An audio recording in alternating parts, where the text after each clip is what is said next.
সাংবাদিক ভাইয়েরা, আমি আসলাম মহিলা মোর্চার প্রেসিডেন্ট 49 বিধানসভা সামনে বিধানসভাতে মহিলা মোর্চার প্রেসিডেন্ট আসছিলাম তখনও বর্ধমান। আজকে তো শেষ।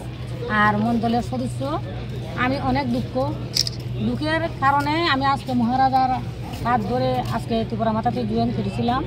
কেননা কোনো পুরানা কর্মীর কোনো দাম নেই, মহিলারা হোক বা পুরুষরা হোক। তখন বিজেপিতে যতদিন কাজ করলাম আজকে যাবৎ কাজ করলাম যে কোনো দাম নাই, কখনো কাজ কইরা কোনো ফল নাই। তো আমি কষ্ট কইরা কোনো লাভও নাই।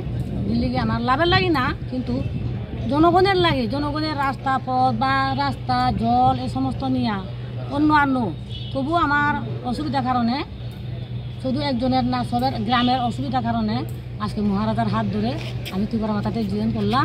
ধন্যবাদ। পর্যন্ত আপনার গতকালকে হয়েছে। আজকে অনেক সবাই কি মানে বিজেপির? সবাই বিজেপি।